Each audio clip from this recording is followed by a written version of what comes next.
Welcome to your 4 to 5. Good afternoon. I'm Maddie Gardner here with Taheshah Moise and Eric Chilton, who are working from home this afternoon. Remember, this is a two-way street here. It's an interactive newscast. We talk to you, but we want you to chat back. We're live on Facebook and YouTube. Join our conversation and use our hashtag 4 to 5.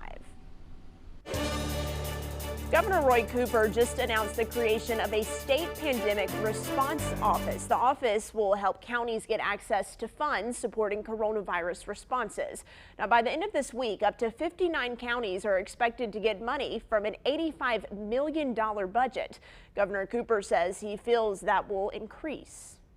This money is crucial for local governments to help pay for health and public safety officials, telemedicine, personal protective equipment, and more. Technical assistance to local governments and groups as well. I'll repeat that because I believe the microphone was having a little bit of an issue there. Governor Cooper says the team will offer technical assistance to local governments and groups, as well as oversee how funds are used. Offices are also building strategic plans to help the economy recover. In Virginia, face masks are now required in public spaces starting on Friday. Anyone going inside of a store, a barbershop, a restaurant, a government building, or gathering in a group has to wear a face covering. That's according to the governor there, Ralph Northam. Children under 10 years old are not required to wear a mask, and there are some exceptions to the rule, including eating, exercise, if the person has trouble breathing, or another health condition that keeps them from wearing a mask. Minneapolis is now requiring people to cover their nose and mouth when they're inside a public space, but the entire state of Minnesota is not under that requirement. Back here in North Carolina, let's take a look at what's open under the improved Safer at Home order. Restaurants opened indoor dining last Friday, but they do have to follow some special guidelines. Tables need to be properly spaced to follow social distancing. Restaurants can only have a certain number of people inside based on building size. Child care is open to all once again. Before, if you remember, phase 2, daycares were only accepting essential workers' children. Overnight camps are allowed to open. Hair salons, barbershops, and tattoo shops are opened. Pools can reopen with a limited number of people, and sporting and entertainment events can open but need to follow the 10-person inside rule and up to 25 people outside. Gyms and fitness owners are now filing a lawsuit, and they hope to do so by tomorrow, pushing to reopen their facilities. North Carolina's phase 2 originally included fitness centers, but last Friday the governor did not include them in the plan to reopen right now. Governor Cooper said gyms and bars were considered high-risk businesses. Several gyms have reopened around the triad, but owners say they're following proper social distancing and CDC guidelines.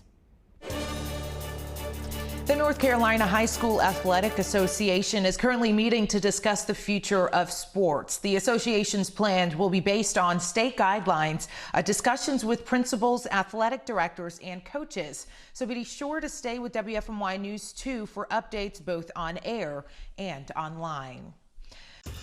Well, the search for better coronavirus treatment continues at Novant Health, where clinical trials of several drugs, we understand, are ongoing. WFMY News 2's Grace Holland shows us a closer look at how those treatments are working.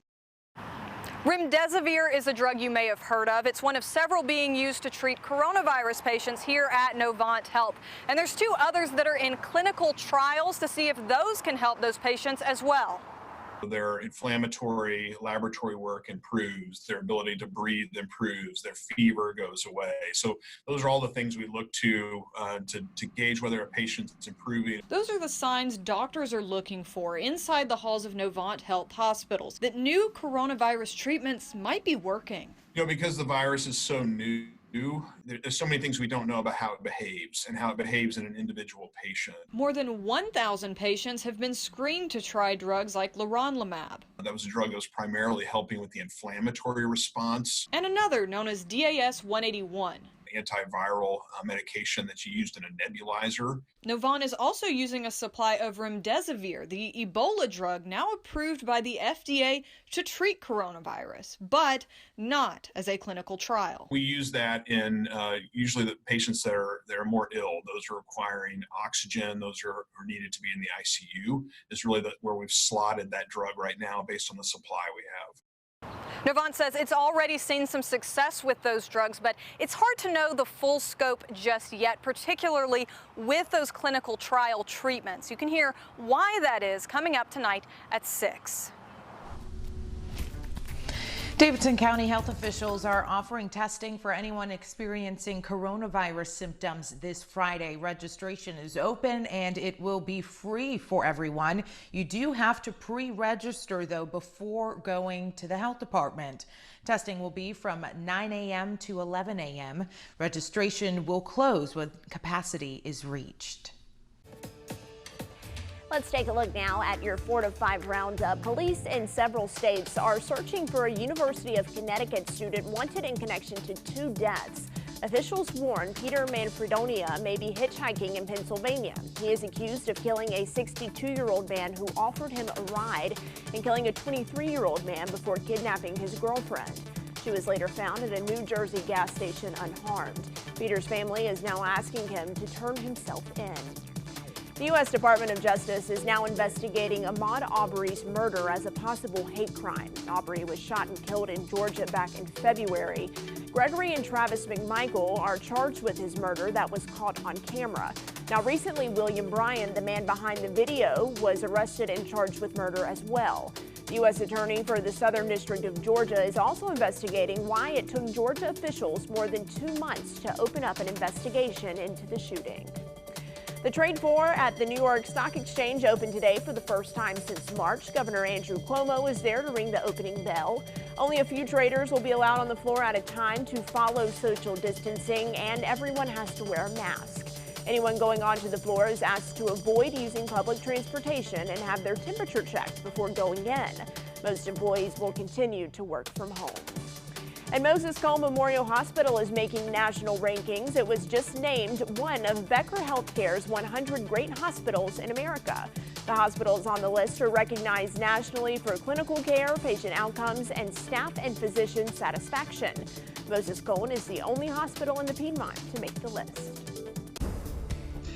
And we're looking at temperatures today that are pretty comfortable. It was nice out there. Still is 73 degrees in Greensboro, 78 in Burlington. We go up to 72 for Lexington, 73 Asheboro, Walnut Cove and Mount Airy, both around 74. Here's your forecast graphic for tonight and tomorrow. Mostly cloudy. You have a chance of a shower or two tonight, again tomorrow, but tomorrow I think is mostly late day pop-up showers with a high of 76. Our winds are out of the east and fairly light. That keeps us a little generally unsettled, bringing in a lot of moisture from the coast. You can see some of the showers pushing in from the south across the region, but they are fairly light to moderate if you get any at all. The northern half of the viewing area not seeing as much as the southern half.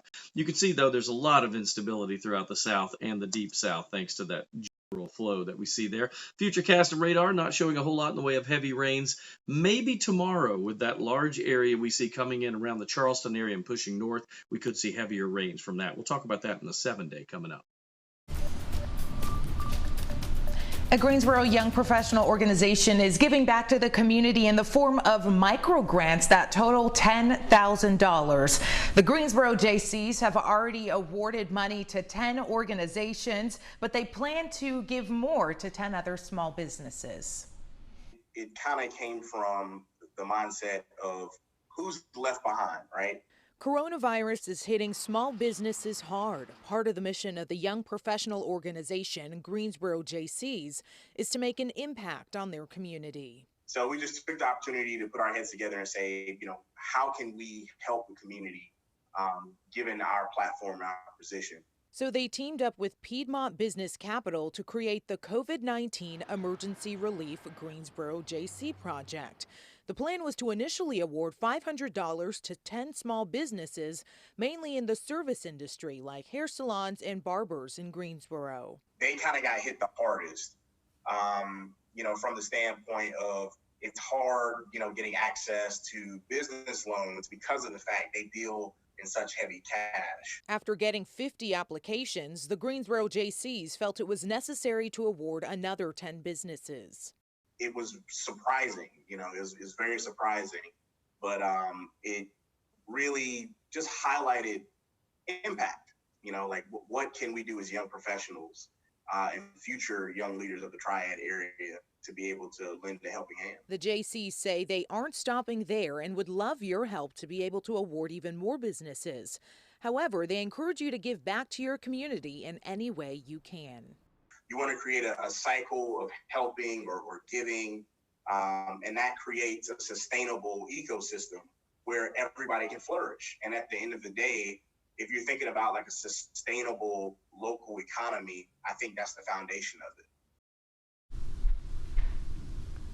Now, if you'd like to get in contact with the Greensboro JCs, I will include Brandon Hunter's email in this story on my website. That's who you just heard from. He is the chairman of the board for the Greensboro JCs. And Maddie, that organization is known, for plugging back into the community and plugging people together with each other. So they said that this was really just a part of what they already do. Glad to give back any way they can. Yeah, and Taheshah, every little bit helps, right? I'm sure those 10 small businesses who were awarded those first grants are so grateful for that. And I'm glad to hear that they're going to be able to award even more grants to more small businesses. They really need it right now. Right. And when I asked, where did this money come from? They said, they have a certain amount of money that they kind of allocate for events that they plan every year. And I guess this money was supposed to go towards the wine festival that they do every year. But obviously with COVID, that's not going to be the case. But they said, this is still going to be our way to provide for the community in a different way. Awesome. Great story there. All right. Well, we are headed to break, but we want to continue to chat with you. We are live on WFMY News 2's Facebook page and our YouTube channel. To join our conversation, just use our hashtag 4to5.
As business owners across the nation reopen, owners are looking at ways to keep customers and employees happy and healthy.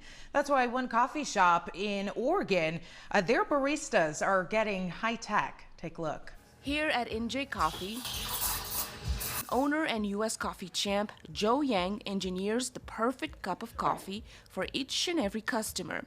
Because they trust me. Yeah, and also they know I just got the first place about U.S. roasting competition. Patrons always expect a good cup of coffee here, but recently they noticed their baristas look a little different. Robots, barista, like a robot, like assistant. A few months ago, Yang and his friends were thinking of a way to keep customers and the business safe. So we just talking together. We said we have to do something. Yeah, we know it's hard, but we have to try. The result is this robot, programmed to make and safely serve coffee with no physical contact, limiting the spread of coronavirus. So how exactly does the robotic barista work? Let's find out. First, place your order at the counter. 1 8-ounce mocha, please. Then the robot barista takes it from there. It's been 4 months to learning how to let robots to make coffee. It's really hard. It's thousands of pieces you have to figure out. But as innovative as it is, Yang knows the robot can only copy a barista and not replace one. Cannot make something special to customers, cannot provide good service. The robot is in a testing phase at the coffee shop. If virus getting worse, this machine definitely will be really useful. Christelle, your mocha is ready. Lending an unexpected hand to limit the spread of coronavirus. Christelle Kumwe, KGW News.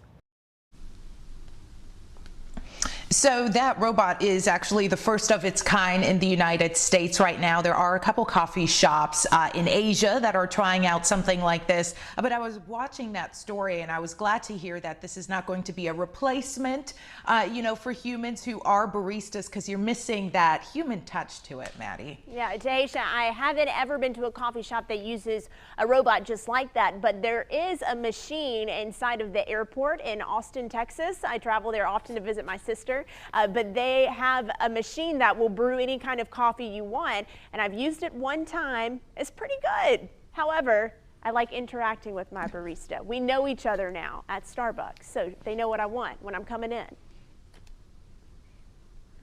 So you don't even have to say anything. You just show up and you know your order. A robot, they can't quite do that. Yeah, but cool. I'm glad this is an option, especially when we want to avoid human contact sometimes, right?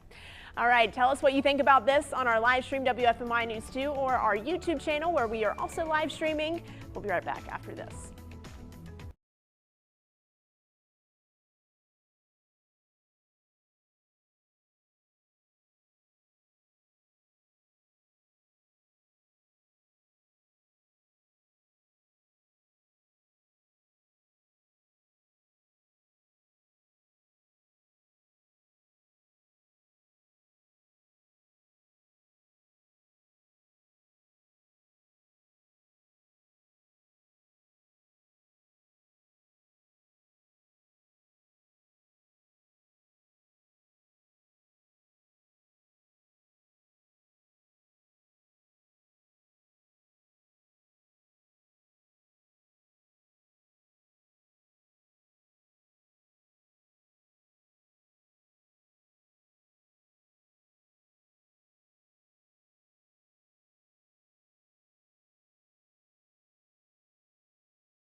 Welcome back to your 4 to 5. Well, our community has found some amazing ways to rally around graduating seniors. Today, Seafood Destiny handed out free meals to the senior class at Benjamin L. Smith High School and the Point College Prep. I mean, it's all about giving back, man. Do your part. If everybody just does their part, we can make a difference in these kids' life. I just want to say to the senior class of 2020, high school, college, God bless you. And if you can overcome this, you can overcome anything in life. Some good advice there. Now, Seafood Destiny has been feeding first responders and other groups over the last couple of weeks. Well, Rockingham County Public Library Bookmobile is doing free curbside pickup for books these days. This is cool, as well as, get this, free Wi-Fi for anybody that needs it. Now, the bookmobiles will be setting up in Walmart parking lots in Eden, Reedsville, and Mayodan. If you want to check out a book, you just go to the library's website so you can place a hold on it. The bookmobile is operating Tuesdays, Wednesdays, and Thursdays from 9 a.m. to 3 p.m. We want to take some time to honor some of our seniors who won't be able to participate in their graduation ceremonies as normal because of COVID-19. So we do what we call our senior shout outs here on the 4 to 5. So let's take a look at some of the seniors we are featuring today. The first is Freddie Carter Jr. He's a student at GTCC Early College and Walter Hines Page High School. He will be attending North Carolina A&T State University, and he plans to major in criminal justice. Next up is Jalen Winstead, who's a senior at Noble Academy. He's the captain of the basketball team. Jalen also played soccer, football, and cross country. He's student council senior class president and a member of Feed the Hungry ministry. And lastly here, Logan Dotson is graduating from Moorhead High School. He played football and baseball. He was actually recruited to play football at Guilford College. Logan plans to major in accounting. Now, if you want to share your senior shout outs with us, just find the submission form on our website. You can submit a photo of your senior, give their name and their school, and also include a list of accomplishments and any personal message you want to give with your shout out. More of the 4 to 5 when we come back.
A time of crisis can also be a time of self-reflection. I've been thinking a lot lately about what I've learned about myself, during this pandemic, since I've had more time to think. And the two things for me have been, it's okay to slow down and that I can actually make do with a lot of what I thought was necessary. I posed this question to you all on my Facebook page earlier today, and some of the answers we got were really insightful. I want to continue this conversation here. So let's read our first comment. It's from Michelle McCallum, who writes, "Everything I needed before this pandemic, I already have. And most of the things I had, I didn't need." Shika writes, "Relax and smell the flowers. Understand that I don't have to make myself available to everyone." Edwin writes, "We spend too much time worrying about unnecessary stuff that we have no control over." And finally, Jeanette writes, "It's been a good reminder that I'm a people person. I miss having in-person time with my friends and family." Maddie, Eric, what all have you learned about yourself during this pandemic? I have to be the opposite of Janet. I thought I was really extroverted, which means I need people to re-energize me. I need to go out and have that social connection to be in a good mood, but I found that it might be the opposite. I really like to have some downtime, some solitude, and just be by myself from time to time. So I hope that I can continue that once all this craziness is over. Well, with 4 kids, I'm still looking for that downtime by myself. So I have to get in the car and go for a ride. That's what I do every now and again. It did in the beginning. I was kind of like you, Maddie. I thought, oh, this is going to be really difficult. And then I enjoyed it a lot. I am just now getting to the point where I really miss being around people. Yeah, I've also found that I don't miss the social pressure of having to make plans with people. Like, I've learned that I find a way to cancel plans most of the time, and now I just have this permanent excuse that's always there. Can't go out because we can't go out, right? The way it works. The way it works. Hey, let's chat about our forecast real quick, because we've got a lot coming up with some changes in rain chances. That's why I want to get to this quickly. I want to show you the rain is coming in from the south. Now, it looks light right now, and you're thinking, Chilton, that's nothing. And it's true, not compared to what we have been seeing. But that's going to change. We see a low pressure that's developing south and east of us, a little bit off the coast there of South Carolina and Georgia, and that is going to start moving to the north. So in the short term, we look good, but watch the futurecast radar and cloud cover. Yeah, there it is. That almost looks like a tropical system, doesn't it? But that's spinning into the Charleston area Wednesday afternoon, should get here as we head into Wednesday evening. And the trouble with that is that it doesn't really go anywhere for a while. It kind of lingers around the southeast, and lots of moisture coming in with that.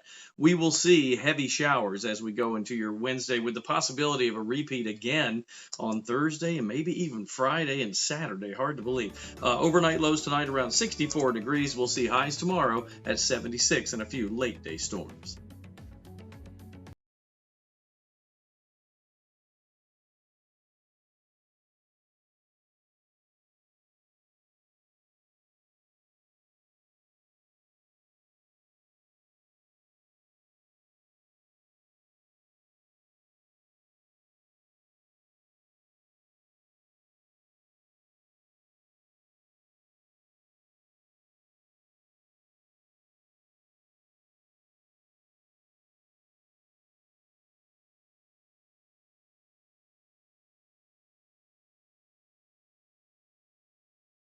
Ice cold milk and an Oreo cookie, they forever go together.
Welcome back to your 4 to 5. I'm Maddie Gardner. Taheshah Moise and Eric Tilton are also with us this afternoon.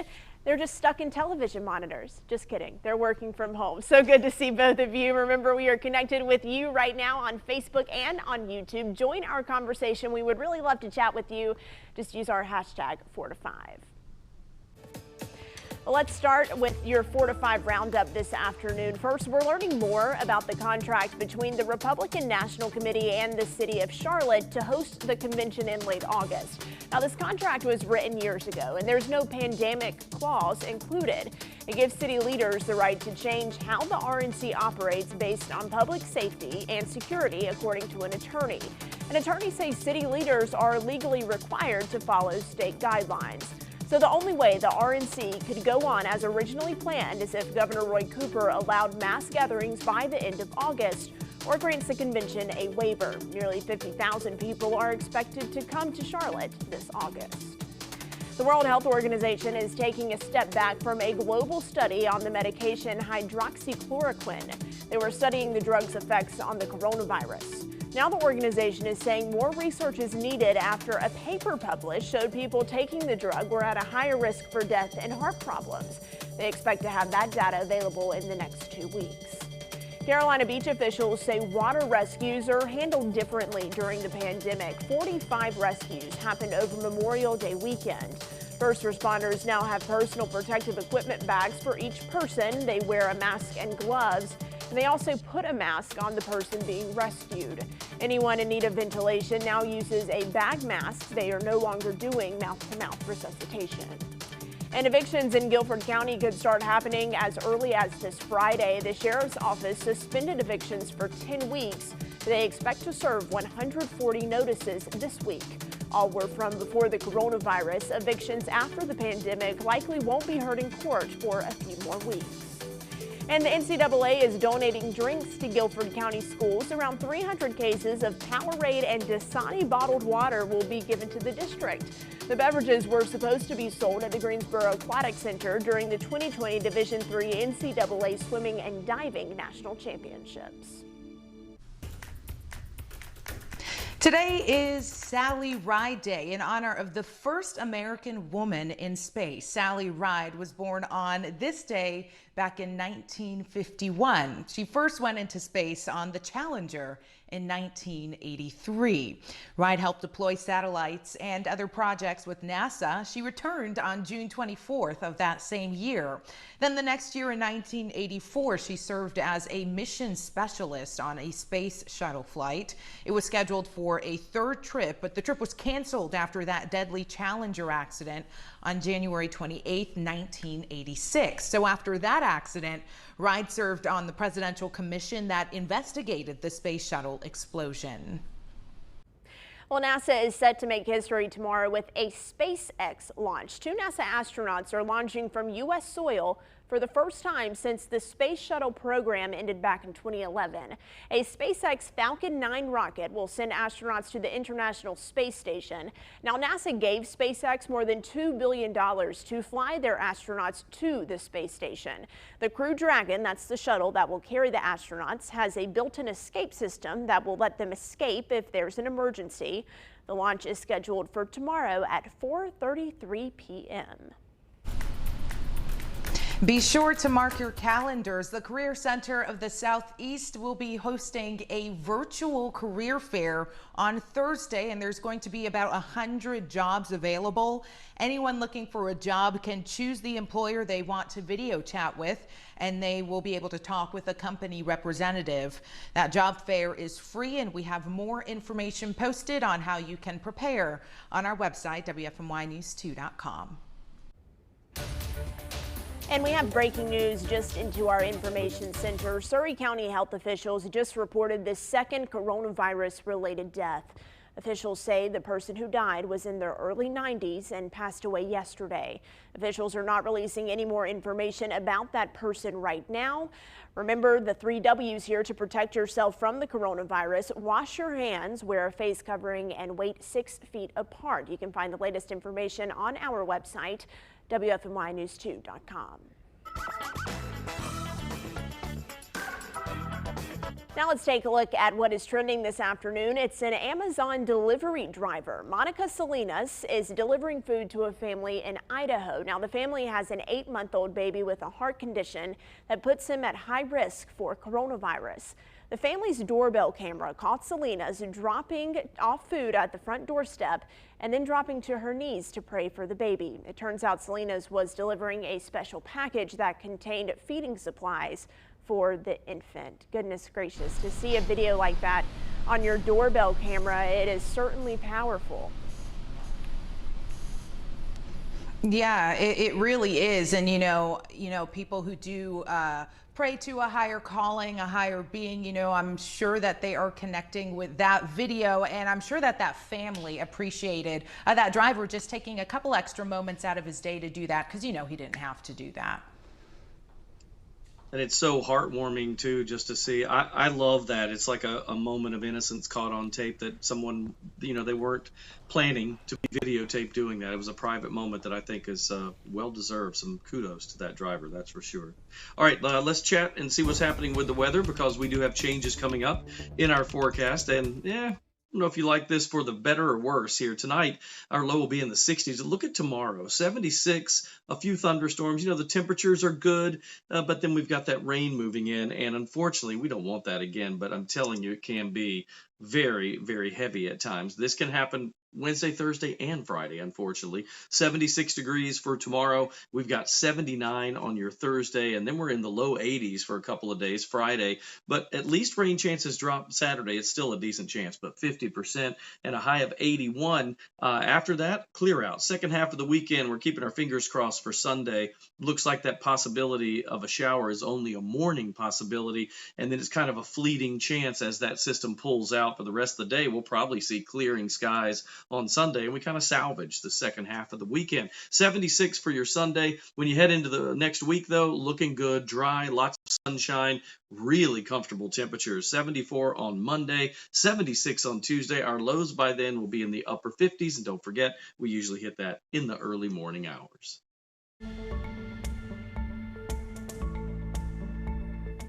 This right here is the IRS stimulus hotline. It's an automated 800 number, and I called it today because I wanted to test it out and just see how long it takes to get to a human. How interesting. What happened? I wish you could pinch me, but we have social distancing, right? So, because I almost didn't believe it, I talked to a human being. Really? That serious. is very surprising. Well, I know the IRS said they hired 3,000 people to man those phone lines. Yeah, but like none of us believe that you would ever talk to a human being, right? And I've never had anyone tell me that they actually got through to a human. So now the question is, was that human able to answer the question that I had from that viewer? And the answer is yes and no. Okay, but anyway, there is part of the answer that I want to make sure that you get. It's the Get My Payment tool on the IRS website. Now, this is where you look up how the IRS is giving you your stimulus payment. You're going to put in your information, including your social security number, so don't get all, crazy about it. As the screen shows, it will give you a date, how the payment is being made, and whether you need to look in your mailbox or whether it's going to be coming to you direct deposit. And I'm going to give you a link to all of this in the Two Wants to Know section in case you have not been able to look up and see where your payment is. All right, now don't miss this, because tonight's 5:30 news could make you feel a little better. We're talking coping and mental health with this pandemic. Text your question 336-379-5775. An expert from Cone Health will be here to help us all kind of calm our anxieties and help our loved ones too.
imagine how realtors have been impacted. It would be difficult to do this, which you want strangers coming into their house when they're trying to sell it. Well, things, believe it or not, they're actually looking up. Here's my conversation with realtor Amy Clark.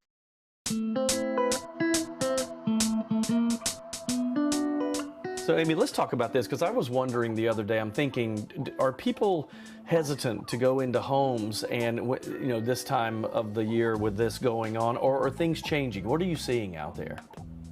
Well, there's still a lot of buyers out there, Eric, that are looking for homes that haven't found them prior to COVID-19. And we've made some changes as realtors to protect our clients and the public. And we're starting to see things really pick up in the last few weeks again.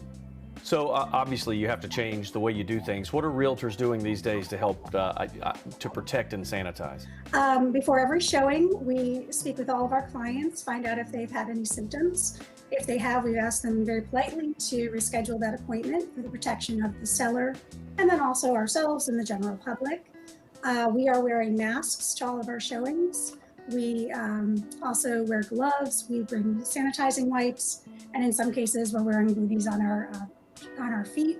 And it's interesting that I know things slowed down for you guys in the very beginning, but now you say you're seeing an uptick. And why do you think that is? With the mortgage rates as low as they have been this past year and even last year, and with people still needing to find that perfect home, we are finding that now, after being cramped up in their home, doing a lot of research on the homes available, that now they're ready to get out there and start seeing them again. So yeah, there's a big push right now to find homes. It's a pretty good time. Thanks, Amy, for your time today. We appreciate it, and get out there and sell some houses. So if you have any questions, and Amy knows what she's talking about, I'm putting a link in this story on WFMYnews2.com so you can get in touch with Amy or anybody on her team there. So I asked, folks on Facebook, Maddie, this was a big question of mine, because I'm thinking for people that are either trying to buy a house or sell a house, you have to get out of your comfort zone and get out there. And, if I were to, I don't think I would put my house on the market right now. It would worry me.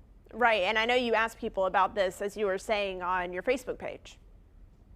Yeah, I did, and I was actually happy with this response, because it's kind of keeping the economy going, right? Look at Tina. Tina's the first one here. She says, I would buy homes. They're a great investment. She didn't even address the issue of the coronavirus. Marty Heim says, I would buy and sell. Agents have safe guidelines for all parties, and that is true based on what Amy said.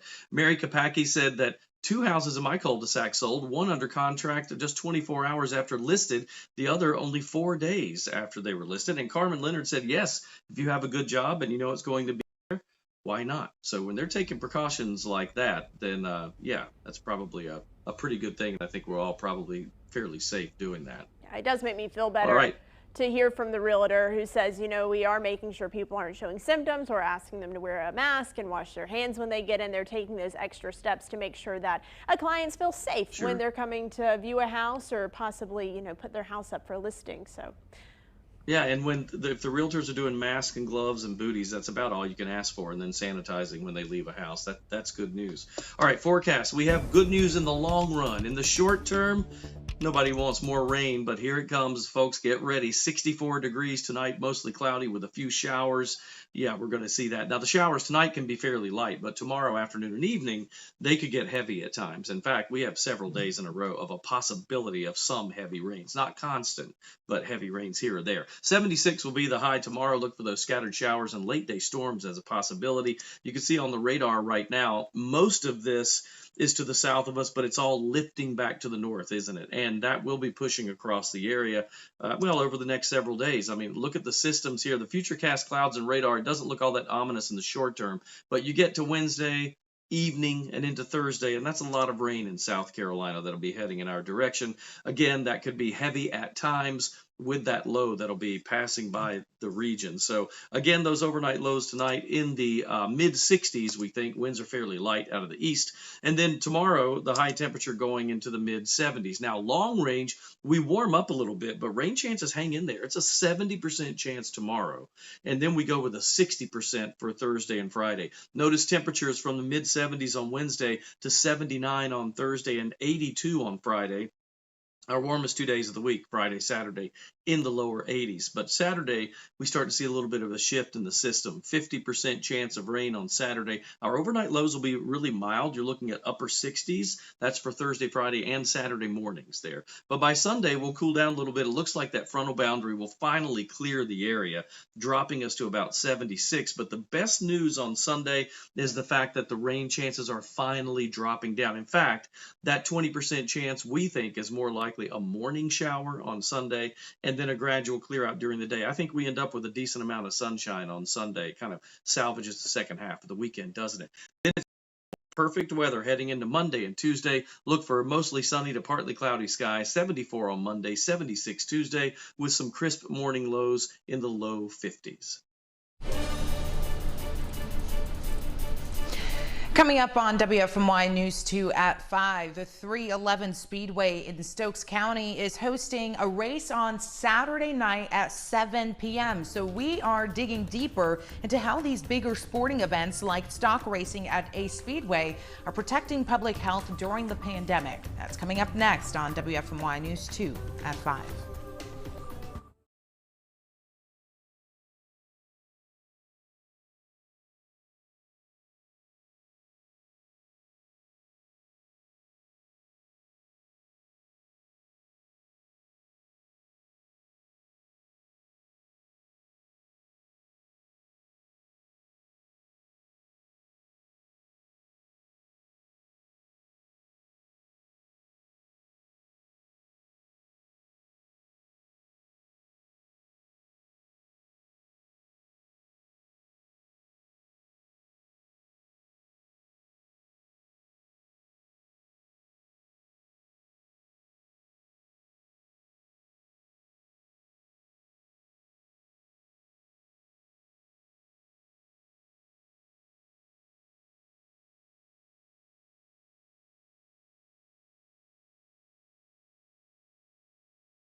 Online dating is changing a little bit thanks to the coronavirus pandemic, and dating apps are now releasing new features to help connect users. CBS News' Nichelle Medina explains how virtual dates are helping people find a love connection. All right.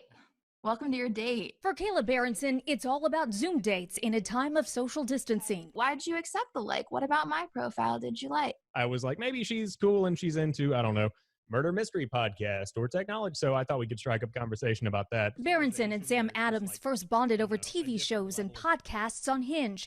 It led them to get creative for their first digital meetup. How did you come up with the idea to do a podcast-style virtual date? I knew we had that common interest of podcasts, so I figured he'd be a good person to ask. Dating apps are virtually connecting those looking for love. 9 out of 10 users are telling us they're open to virtual first date. The social networking service Coffee Meets Bagel has seen an increase in user engagement. Co-founder Dawoon Kang says the company tried video features before, but they didn't catch on. Chats between potential matches now last longer, and many log on for virtual meetups like the service's new Coffee Talk. We want to talk to you about Plenty of Fish Live. Other apps are also focusing on the power of cyber dating. Plenty of Fish launched a live feature so singles can better connect. Match reintroduced its video chat called Vibe Check. It's a trend of video first dates that could become the standard. I feel like it might be a nice way to kind of filter out people, like, oh, we had kind of a weird conversation over video, maybe we shouldn't meet in person, just skip that whole awkward thing. For Berenson, dating digitally comes with less pressure. I would totally be down for a first date to follow the pre-date. Yeah. Gotcha. Cool. Same. She's now embracing a new normal in hopes of one day finding her perfect match. Nichelle Medina, CBS News, San Diego, California. Well, they were cute. I hope it works out for them, Taheshah. I guess you got to do what you got to do during a pandemic. Right, I love that video chatting wasn't a big thing before, but now everyone wants to do it, right? What I love about, doing this virtual dating, it puts a lot of the pressure off, right? And you don't have to figure out maybe who's gonna pay for what during that first date. If you aren't into the conversation, I guess you could make up you're getting a phone call from someone else. Gotta go, bye, and that's the end. You can't really do that as much in person. I guess you can, but. Oh, bad connection. I'm sorry, I gotta go. It's really bad. I have seen some really cute virtual first dates. You're making me laugh. On social media where, someone has picked up dinner and dropped it off on the front porch, and then the person, and then they have dinner together virtually. It's a cute idea, and, it's really the only option at this point. So glad to see it's working out for people. All right, let us know. Would you do this?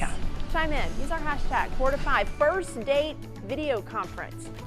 It's 2020, folks. We'll be right back.